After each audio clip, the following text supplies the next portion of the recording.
Election কমিশনকে আপনাদের কেন্দ্রীয় আপনারা আইন রেখেছেন, ঠিক আছে।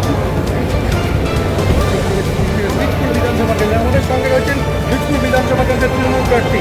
গণনার কয়েকটি রাউন্ডের বিজেপি প্রার্থী এগিয়ে যাওয়ার পরই তৃণমূল প্রার্থীর ওপর হামলা হয়েছে, দেখা যাচ্ছে জামা ছেড়ে দিয়েছে। এই ছবি দেখো, কি বলবেন? ঠিক আছে। আমার তো এখন কাউন্টিং চলছে আমার। হ্যাঁ হ্যাঁ, যত দুষ্কৃতি যারা রয়েছে, যত ক্যান্ডিডেট কেন্দ্র বাহিনী কি করলো?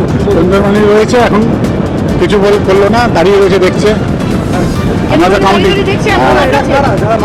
এখানে আপনার ক্যান্ডিডেট রয়েছে, অর্জুন সিং রয়েছে, তারপরে আরও ক্যান্ডিডেট যারা রয়েছে বিজেপি, তারা সকলে মিলে তাদের টিমগুলো মিলে অ্যাটাক করেছে আমার গণনা কেন্দ্রের মধ্যে। হ্যাঁ, নির্বাচন কমিশন যেখানে হিংসামুক্ত ভোট যেটা ওরা বিজপুরটা হারছে, সেই জন্য বিজপুরটা দখল করার জন্য তারা এইভাবে আমাদের অ্যাটাক করেছে।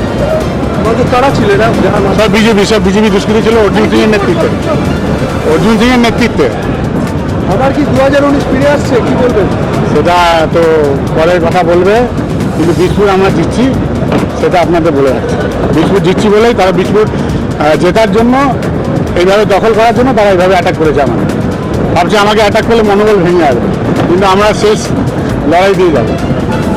গণনা কেন্দ্রের মধ্যে একজন প্রার্থী, তার নিরাপত্তা নেই। সেটাই তো আমরা এখন কমপ্লেন জানাবো নির্বাচন কমিশনে, ঠিক আছে।